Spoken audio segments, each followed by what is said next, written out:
Hi guys, welcome to today's video. The question I have been asked by a dear friend of mine was, do psychedelics help or hinder you on your spiritual journey? So the problem is, obviously, when it comes to psychedelics, it all comes down to ultimately your understanding of what psychedelics do and what are their purpose, and also what is your goal in your spiritual journey. This is the thing. What is it that you want to get out of it? Maybe you don't know, maybe you're just exploring. So ultimately, psychedelics are only going to potentially, this is why I say potentially, be one of your greatest assets. It can also be one of your greatest downfalls, but it all requires, again, like with most things, consciousness and intention. So the more you're conscious with how you use psychedelics, and your approach and application will determine how well they'll either help you or, on the flip side, actually cause havoc on your spiritual journey. So what psychedelics essentially do is they reveal consciousness. I say that consciousness is true nature.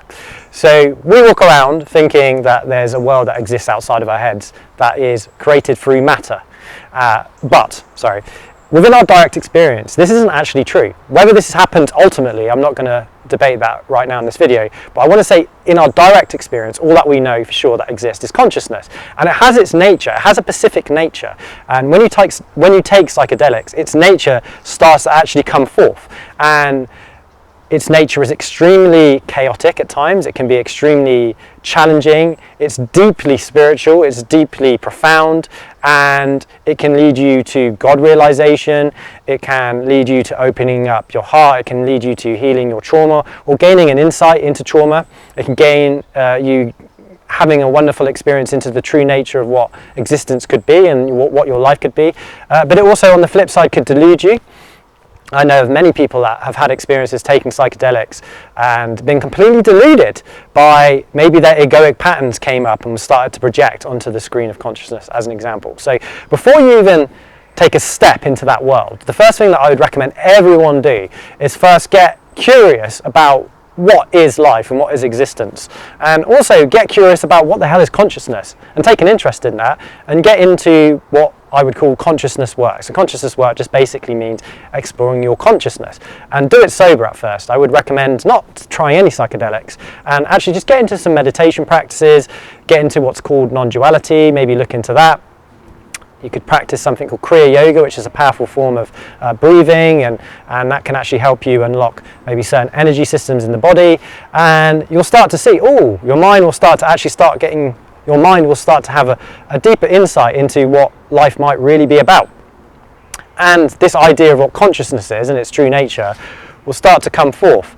And once you start getting a bit of a grasp on that, then I would recommend, okay, now start looking into using psychedelics. And with that framework, with this framework of exploring, is consciousness created through the brain or is it separate? Do I have a beginning? Am I born? What is death? With these kind of questions, if you're really thirsty to know those answers, then start experimenting with them. And what they'll do is they'll really expand your mind, or as I should say, consciousness's potential, and it will show you things that are just absolutely out of this world, and it's really hard to put into words. You can't really describe it. It can show you colours you've never seen before, senses you've never had before, experiences that are impossible to describe.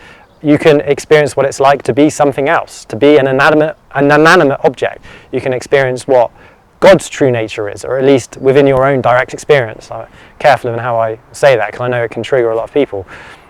However, ultimately the big question is, do you actually need it as well? Do you need psychedelics to answer these questions? Not necessarily. I think it's personal, so it's up to you to decide for your own self, is psychedelics something I want to use? It's just a tool.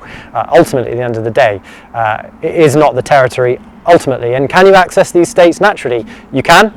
It takes a lot of work and a little bit of luck, actually, where you're at with your mind and your, I guess, spiritual advancements, but ultimately they need to also come with a lot of mindfulness and understanding. Again, like I say, they can swing the other way, so they can actually send you into complete psychosis. And sadly, in the world that we're living in right now, our understanding of psychedelics and how they help are really primitive, so you have to go away and do your own research. And if you want, I'll leave my email at the bottom here. You can send me an email. I'm happy to share some amazing resources in helping you gain more of a like a theoretical knowledge and understanding on how to use psychedelics correctly, because the literature on that subject is awful at the moment. And one of the problems that we face is because it destroys that core concept of this idea of there being a world outside of you, and psychedelics kind of show you that that's not true, and actually everything exists within one field, and then you are that field. And unless you're comfortable with that possibility,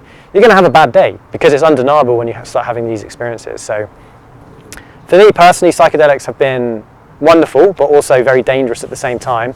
I've also been very fortunate enough to have really just been blessed by them, rather than them give me any long-term damage, which I have seen for some people, and I'm very aware of that, and also very conscious of how I would advise people take it. So yeah, there'll be more to come on this subject. Maybe I'll do more videos talking about how one could use psychedelics in a way that would actually expand and help their spiritual journey.